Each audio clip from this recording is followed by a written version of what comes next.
In this lecture, we will go over the CFA Level 1 reading on understanding business cycles. In this reading, we focus on short-term movements in economic activity, and this is a little different from the previous reading where we took a longer-term view.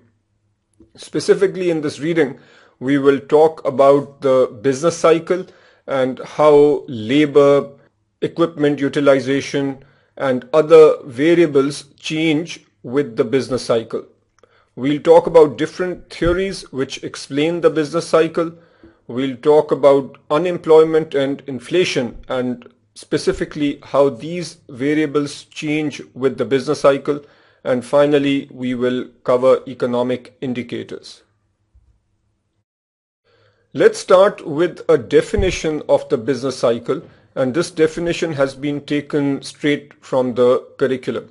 I want you to pause the video and read this definition. The curriculum emphasizes 4 points, and these are very important because 2 of the 4 points are tested in the practice problems at the end of the reading. So I think there is a reasonable chance that this might show up on the exam.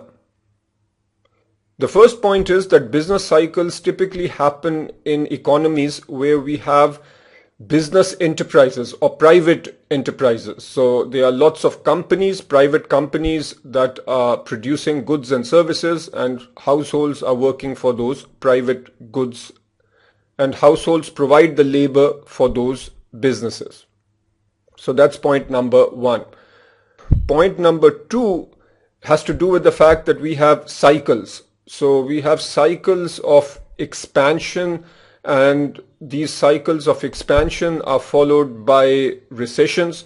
So we generally have economic activity that moves up and down. So I'll put 2 here associated with the cycle. Third point is that when we have an increase in economic activity, generally there are many economic activities that are improving at the same time, and when there is a decline, then there are many activities or economic activities which are deteriorating at the same time. So that is point number 3, that we have many economic activities improving or decreasing at the same time. And the fourth point has to do with the fact that the sequence of events is recurrent but not periodic. Recurrent means that these cycles repeat. So you have an improvement in the economy, and then there is a decline, and then there'll be an improvement, and so on. Not periodic means that the intensity and the duration are not necessarily the same. If we had said that the cycle is periodic, then that would mean that the intensity is always the same and the length of each cycle is the same, but that is not the case. So there is a question at the back which tests you on this point, and remember the fact that cycles are recurrent and not periodic. So make sure you are on top of these 4 points. Broadly speaking, there are 4 stages of the business cycle. And before I get into the specific stages, let's make sure we understand the x-axis and the y-axis. X-axis here is simply time, and the y-axis is the level of national economic activity. So if we are looking at a given country, we are talking about the economic activity in that country. This straight line is a trend line, and you can think of this as the potential GDP. So in general, over here, the potential GDP is trending upwards. The red curve over here represents the real GDP at any point in time. So notice here the real GDP is below potential, so we are in a recession. Here the economy is overheated in the sense that the real GDP is above potential, and so on. Now let's look at the 4 stages. The first one mentioned here is an expansion. where the real GDP is increasing. So here the real GDP is increasing, and notice that this expansion phase can be broken down into two sub-parts. Let's call it part A and B. This would be 1A, where we are in an early expansion, and this part would be 1B, which is a late expansion. Then the economy peaks before coming down. We can call this point 2, where the economy has peaked. And then we come to 3, contraction, recession. So this is where the economy is now slowing down. And part 4 then would be a trough. This is where the economy bottoms out. The curriculum does not show the aggregate demand, aggregate supply curves over here, but I want to very quickly connect this material with what we saw in the previous reading. When we are at a peak, here is what's happening. Going back to the pictures that we saw in the last reading, if we have real GDP or output on the x-axis and price level on the y-axis, let's say that this represents our potential GDP at a given point in time, and we are drawing a picture for the peak. At the peak, we'll have a situation where aggregate demand and short-run aggregate supply intersect to the right of potential GDP. This is called an expansionary gap, and that is the situation that we have over here. When we are in a trough, situation 4, then the aggregate demand and short-run aggregate supply will intersect to the left of potential GDP. Notice that in situation 2, the real GDP or output is greater than or to the right of potential GDP. Here all we have done is reproduced exhibit 1 from the curriculum, where we look at variables such as economic activity, employment, and so on across different stages of the business cycle. The points related to economic activity are self-evident because the cycle is showing economic activity. What is more interesting is employment. So what happens to employment during the business cycle? Let's start over here. We are in a trough, so this is the bottom of the business cycle, lowest level of activity, and in the early expansion we are slowly coming out of that trough. What happens here is that layoffs slow, which means that our net employment has turned positive. You can think of this as follows. As the economy was declining, clearly layoffs were increasing. Once we bottom over here, we reach the bottom and the economy seems to be turning around, then layoffs stop and potentially hiring starts picking up. So the net effect is that we have positive overall employment. So employment starts increasing slowly but cautiously. Unemployment rates are still relatively high over here. And what businesses do is turn towards overtime and temporary employees because businesses are still not sure whether they are fully out of the recession. Then in the late expansion, so as we get into this phase, once it is clear that we are well into the expansion phase, businesses begin full-time rehiring as overtime hours rise. So there is rehiring and there is more overtime, and unemployment falls to low levels. As we keep going up this curve, it is quite possible that our employment in the economy goes beyond full employment, which means that the economy is producing above potential GDP.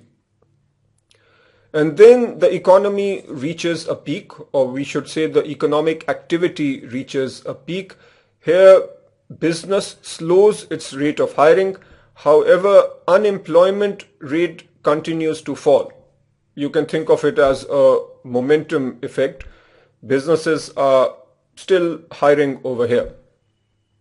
And finally, once we get to this phase where we are in a contraction phase or the economy starts slowing down, then businesses first cut hours and freeze hiring. So overtime hours and temporary workers are cut, and then that is followed by outright layoffs.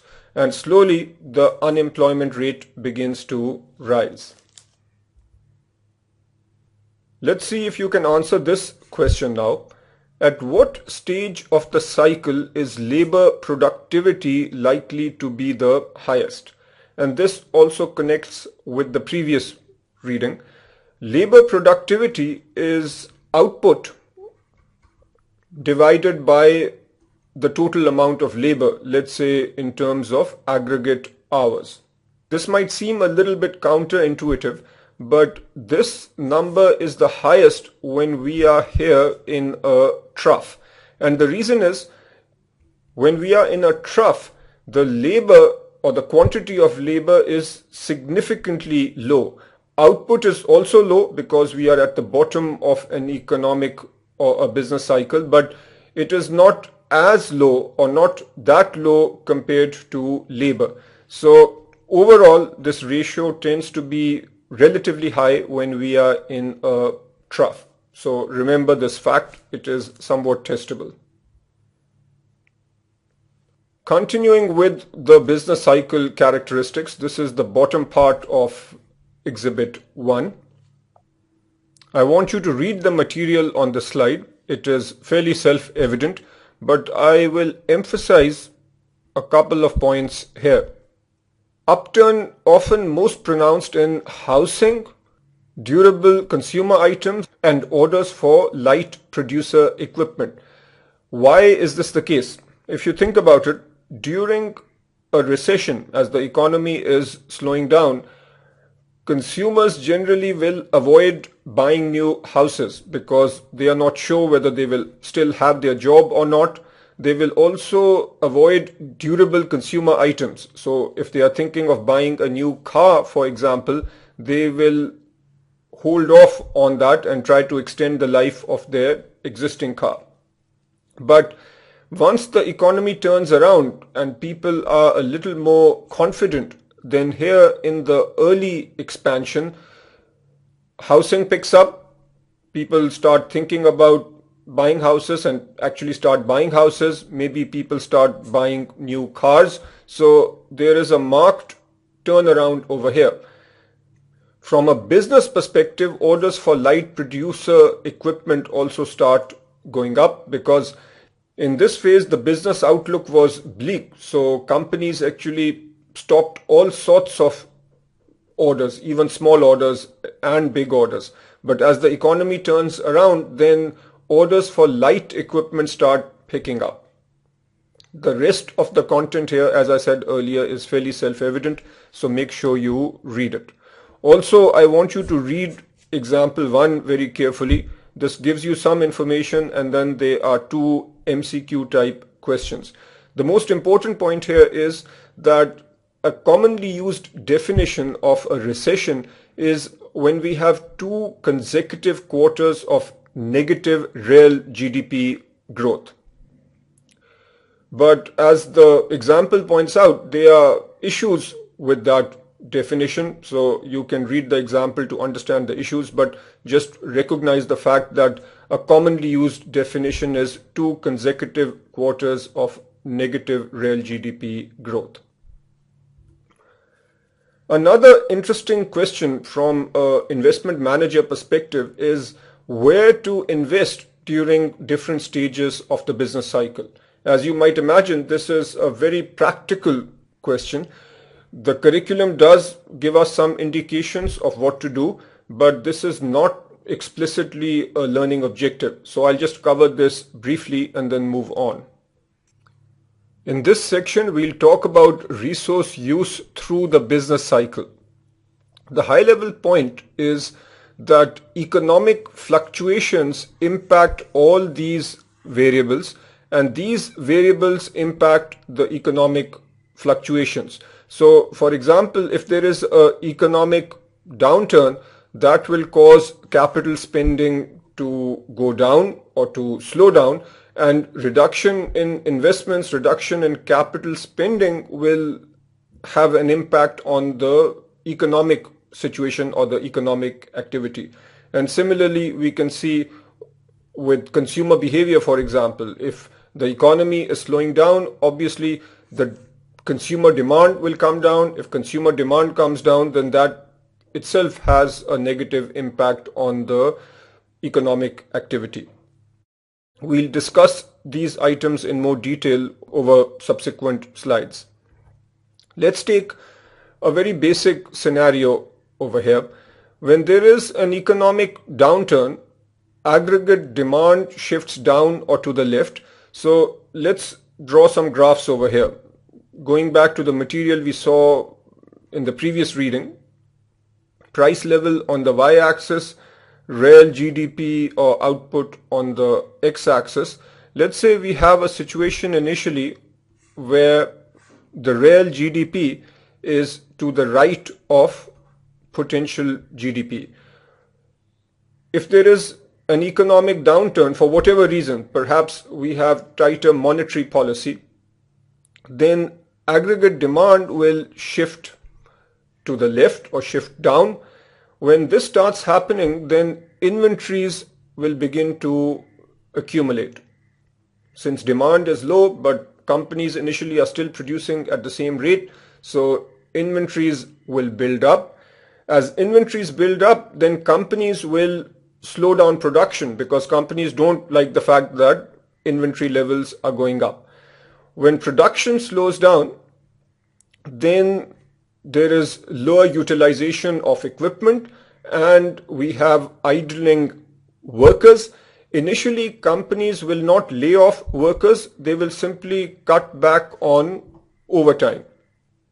If the economy then recovers, then we are back to normal. But if the economy doesn't recover and it appears that the economy is heading for a recession, then companies might take more severe measures such as laying off people, and that is going to hurt employment numbers. Now let's look at this question over here. Draw the recessionary output gap using the short-run aggregate supply, long-run aggregate supply, and aggregate demand curves. We've already done part of this. So this is the long-run aggregate supply. This is the aggregate demand which went down. Now let's say with this aggregate demand going down, consumer confidence has also come down. So consumer demand has come down and our aggregate demand shifts further to the left. If the aggregate demand shifts further to the left, then our real GDP will come to this point and we will end up with a recessionary output gap. That gap is this distance over here between the real GDP at this stage and the potential GDP. Spending on new capital equipment is sensitive to the business cycle. This is quite self-evident. When the business cycle slows down, economic activity reduces. Obviously, profits and cash flow come down. If profits and cash flow are down, then companies hold back on capital investment. Shifts in capital spending, in my example, the reduction in capital spending will then impact the economic cycle. And this will happen in 3 stages. Stage 1, this is where businesses see demand falling. Businesses then will reduce capital expenditure. The most basic and simple way of reducing capital expenditure is to cut down on maintenance cost. So that will come down. Companies will halt new orders. If possible, companies will also cancel existing orders. Generally, small orders are easy to cancel. Large orders such as orders for major construction equipment and so on might take a little longer to cancel. All of these items are going to have a negative impact on the economy. So notice the fact that the economic cycle is impacting capital investment, and then the reduction in capital investment is having a negative impact on the economy. So these two items impact each other, and reinforce each other to some extent. Then in stage 2, the economy begins its initial recovery. So we are out of the trough and the economy starts improving. Capital spending will improve because of the growth in earnings, and possibly some orders which were cancelled over here in stage 1 will be reinstated. And then stage 3, now we are late in the cyclic upturn. Capital spending focused on capacity expansion. So notice earlier we were maybe placing orders for small equipment, but as we get deeper into the economic cycle and it is clear that we are improving, then companies might run out of capacity, and so at this stage companies will try to expand, so get larger equipment, maybe expand factory space, construct new factories and so on. So those larger investments will happen here in stage 3, which is late in the cyclic upturn.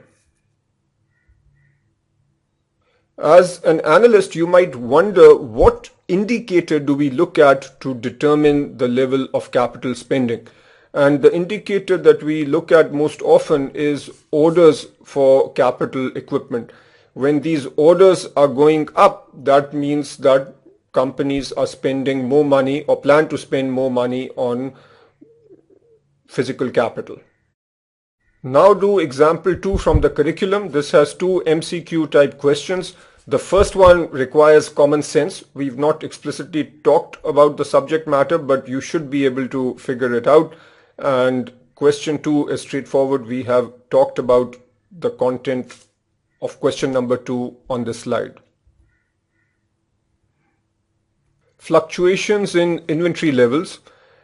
Inventory increase and decrease happens very rapidly and has a major effect on economic growth despite small size. The point here is that relative to the overall buying or overall demand in an economy, the amount of money spent on inventory is relatively small.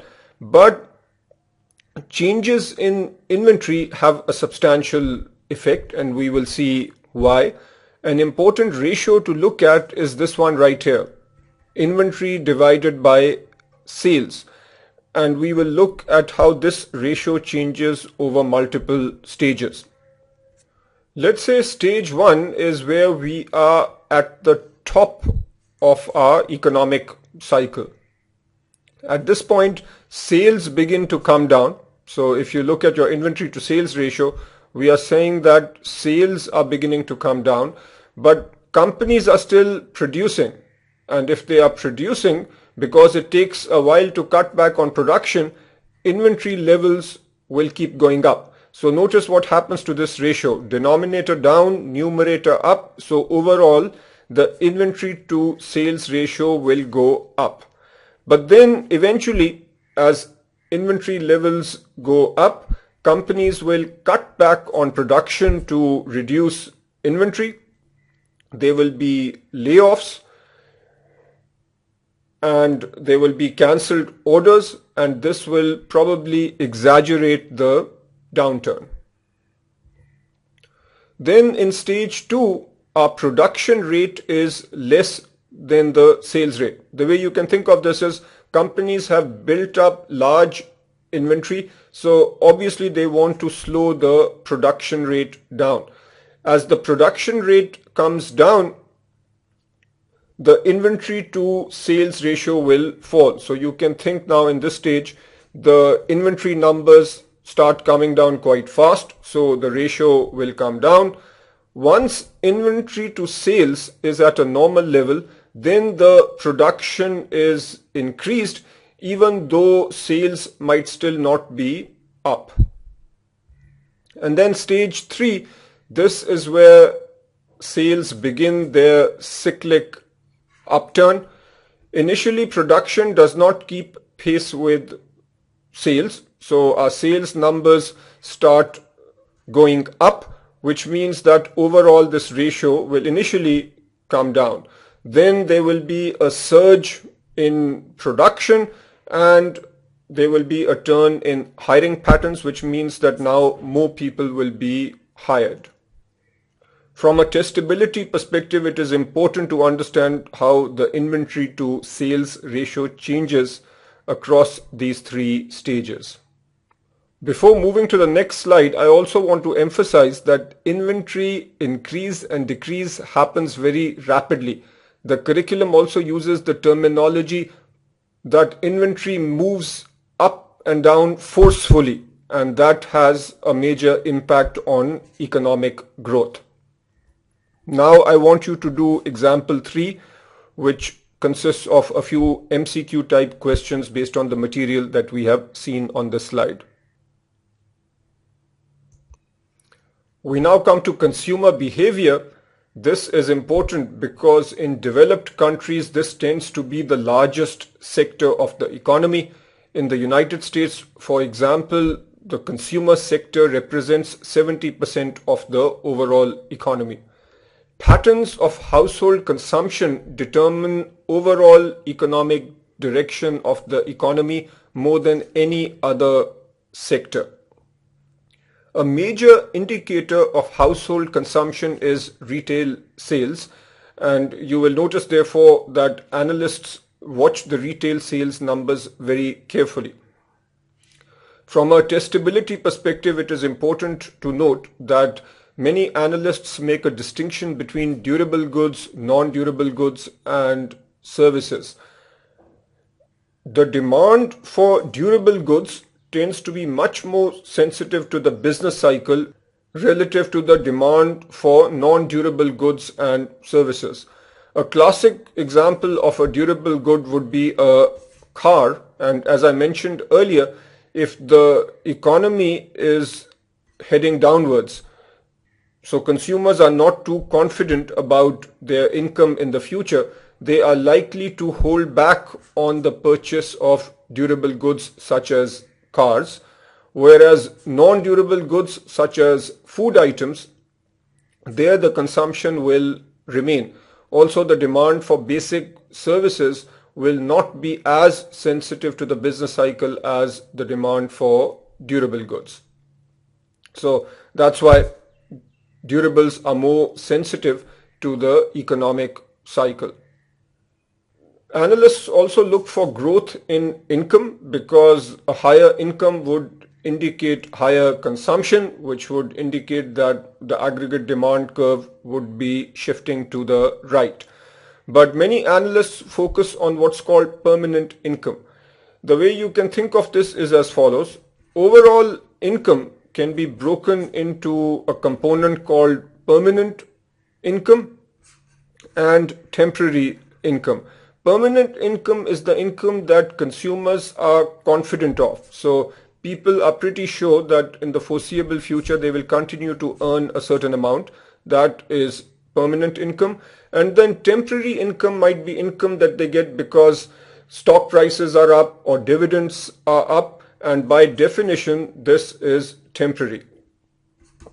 Increases in permanent income are a much better indication of savings rates and consumption relative to the overall income number. So that's why analysts will be more concerned with increases or changes in permanent income. Now I want you to do example 4 from the curriculum.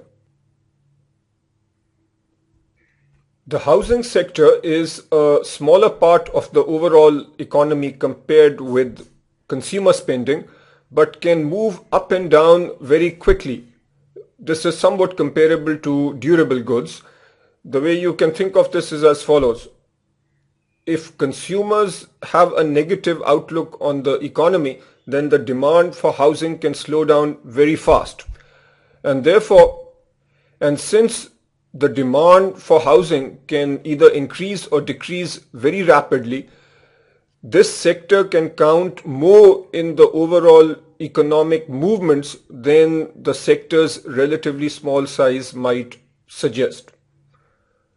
Generally, statistics on housing are easily available in developed countries, and analysts pay a lot of attention to these numbers.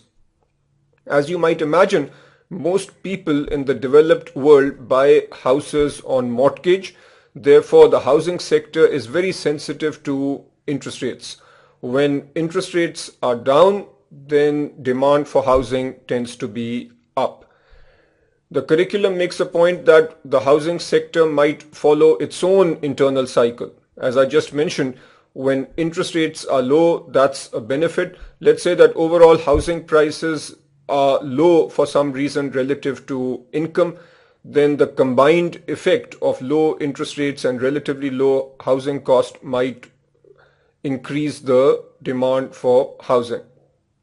The sector is very sensitive to demographics.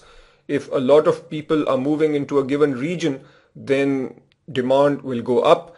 A critical variable to look at is the rate of family formation. So if we have a large number of people in the 25 to 40 age range, then chances are that the rate of family formulation will be up, which will imply a higher demand for housing. There might also be some speculative buying in the housing sector where people might buy houses if they expect housing prices to increase in the future. Now I want you to do example 5 from the curriculum. And all these examples are extremely useful because they are MCQ type questions and very indicative of what you might see on the actual exam. Finally, we come to the external trade sector behavior. I will touch on this briefly because we have a full reading on the subject later. The size of the sector varies from country to country. You might imagine that in a country like Singapore, this would be significant, whereas for the United States, the external trade sector is small relative to the domestic economy. A few general points. Imports rise with domestic GDP growth. So if there is substantial growth within a given domestic economy, then that tends to increase imports. So people become richer. It is easier for them to buy goods from other countries. And simplistically, exports rise with growth in the rest of the world. So if the rest of the world is becoming richer, then the demand from the rest of the world will go up, which means that exports will increase. Also, currency value has a major impact on imports and exports, and this again will be covered in a later reading. But simplistically, if the currency becomes less valuable, then the exports will increase. Now I want you to do example 6 from the curriculum. Theories of the business cycle. Economists have recognized for several years that business cycles do exist, and they keep coming up with theories that try to explain the business cycle. Until the 1930s, economists believed that business cycles were a natural feature of the economy and recessions were temporary. In other words, economists believed that the economy should not be interfered with and it would correct on its own. But the Great Depression changed that view and gave rise to new schools of economic thought. Let's go through the various theories or schools of economic thought that you need to be aware of, and recognize the fact that we are not becoming experts in these theories. We are just understanding the few major points so that you can answer questions on the exam. Section 3.1 deals with the neoclassical theories and the Austrian schools of thought. The basic premise of the neoclassical school is that markets will reach equilibrium because of the invisible hand or free markets. And this is the traditional view. It essentially says that the government should not interfere because the market will correct itself. According to this theory, eventually all resources will be used efficiently based on this principle, that eventually companies will produce such that marginal revenue is equal to marginal cost. In other words, companies will adjust so as to maximize their profits. This theory recognizes that if an economic shock shifts the aggregate demand curve or the short-run aggregate supply curve, then the economy will quickly readjust and reach the equilibrium via lower interest rates and lower wages. A related school of thought is the Austrian school of thought, which largely agreed with the neoclassical model but focused more on the impact of money and government. And all you really need to know here is the fact that according to this theory, the government should stay out, or the government should not really intervene in the economy, because fluctuations in the economy or fluctuations in the business cycle are caused by the government's expansionary monetary policies. At times you will see the phrase that fluctuations are caused by the government's misguided policies.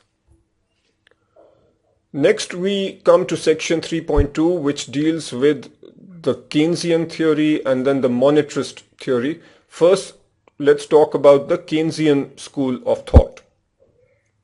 This school of thought was put forward by John Maynard Keynes in the wake of the Great Depression. The Great Depression demonstrated the fact that the economy got into a recession and then automatically did not come out. So clearly the neoclassical model did not explain what was going on. The Keynesian school focuses on the aggregate demand fluctuations, and one major premise is that wages are downward sticky, because of which the economy does not easily come out of a recession. So if I were to draw the pictures that we saw in the previous reading, where we have price level on the y-axis, real GDP on the x-axis, let's say this is potential GDP, and for some reason the economy is in a recession. So real GDP is over here. Now, potentially the economy could come out of a recession if people were willing to accept lower wages, and then the aggregate supply would shift to the right, because then wages would be lower and companies would be willing to hire more people. But according to this theory, wages are downward sticky. People do not like wage cuts. They would rather be unemployed in the short run. So we are stuck over here. This is one point. The other point is that if somehow workers do accept lower wages, we would still have a problem, because the consumption would be low. People would still be in a depression mode or economic downturn mode, and because of that view, aggregate demand would still be lower. You can think of the fact that if wages are low, even then aggregate demand will be lower. So in any case, we would be stuck over here, which is giving us a recessionary gap. We are below the potential GDP. One proposed solution might be to lower interest rates. In other words, to try to kick the economy out of this situation by using lower interest rates. But according to the Keynesian school of thought, that in of itself will not work, because business confidence and business investment would still remain low, and the concept of animal instincts, where psychological factors kick in and people in general have low confidence in the economic situation, so they will hold back on spending and consumption. So according to the Keynesian view, governments should use both monetary policy and fiscal policy to kick the economy out of this situation.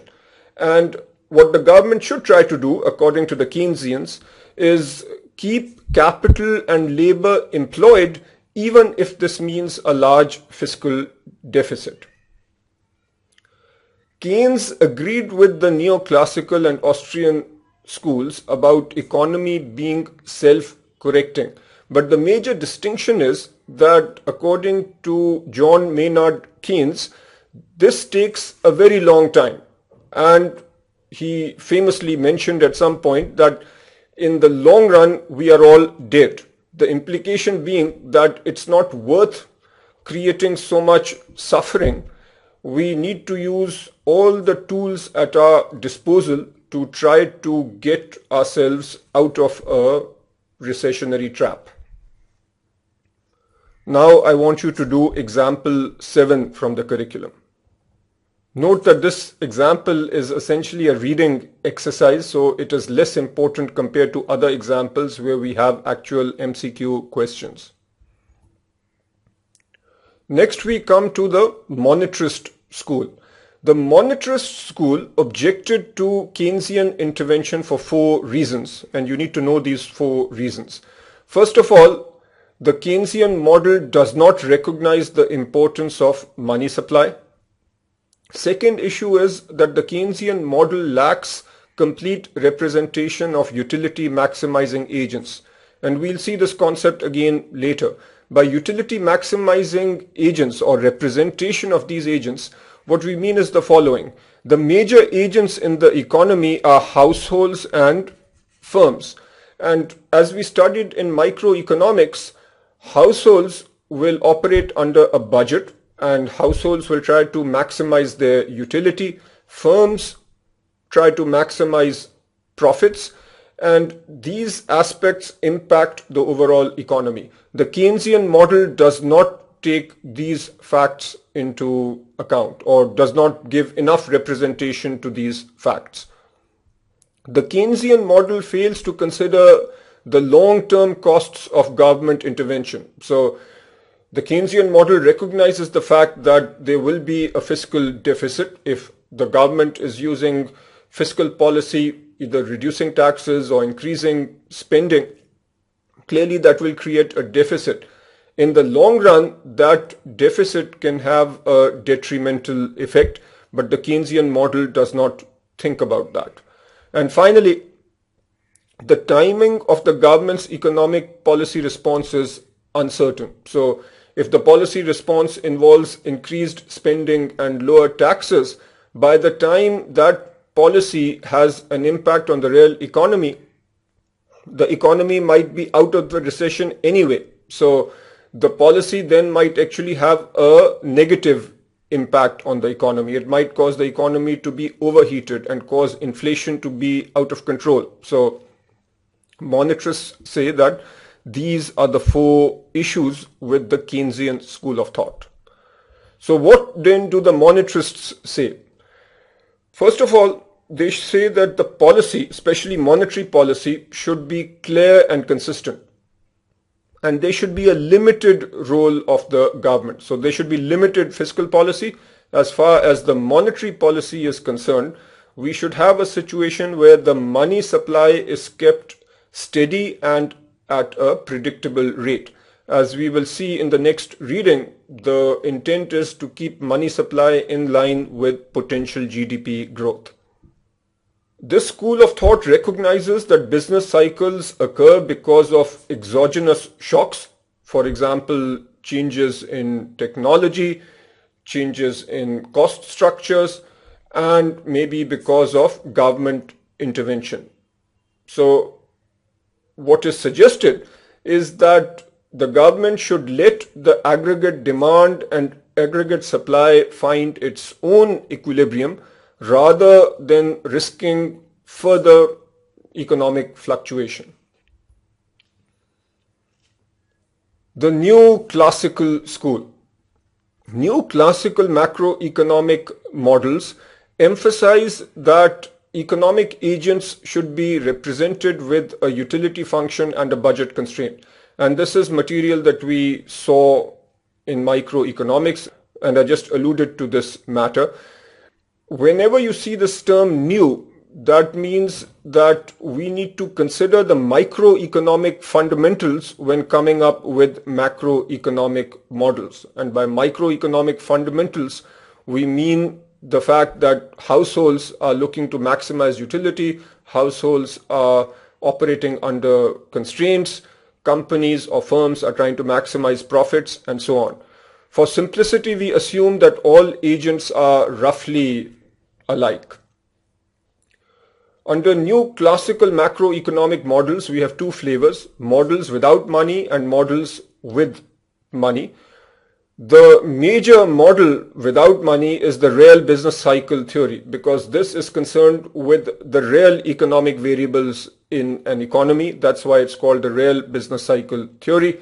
This emphasizes the effect of real economic variables such as changes in technology and external shocks. In this model, the aggregate supply is also extremely important. Note that in the Keynesian model, we focused largely on aggregate demand. Expansions and contractions represent efficient operation of the economy in response to external shocks. Therefore, the government should not intervene with monetary and fiscal policy. And finally, in terms of models with money, these models build on the RBC being real business cycle theory. So they build on RBC models but recognize the role of monetary policy. You will see some questions that allude to the neo-Keynesian or the new Keynesian model. These models build on microeconomic principles but say that frictions in the economy may prevent convergence, and therefore government intervention should be necessary. Now, in terms of remembering some of this material, as I mentioned before, whenever you see the term new, immediately what should come to your mind is that new means the greater use of microeconomics in macroeconomic models. The moment you see Keynesian, immediately that should trigger the fact that the government should intervene, especially with fiscal policy. In fact, government should do whatever it can to get an economy out of a recession. Now do example 8, which is extremely important because this has some MCQ questions. On this slide, I have summarized the various schools of thought. Nothing new over here, but many students have trouble remembering the various schools of thought. So I have listed the 1 or 2 most important items associated with each theory. Neoclassical was the original theory. It believes that market forces or the invisible hand will automatically correct. Therefore, the recommended policy is do nothing. Do nothing might be a little strong term, but it does get the point across. Largely, when we say do nothing, this means that government intervention should be as little as possible. With the Austrian thought, you can think of this as simply building on the neoclassical school, and it gives more importance to the government and monetary policy. But the major point is that according to this theory, fluctuations are caused by misguided government intervention. So the most sensible thing that the government can do is not to intervene. Then we have the Keynesian view, which focuses on the aggregate demand curve. According to the Keynesian view, the economy will not automatically correct in the short run. So the government should use fiscal policy and monetary policy to get the economy out of the recession. If the government does not do this, then we might be stuck in the recession for a while. And just as a side remark, most people who devise the US economic policy are strongly influenced by the Keynesian schools of thought. The monetarist view is based on monetary policy, and that should be easy to remember. The basic prescription here is that the monetary authority should maintain a steady and predictable growth of money supply.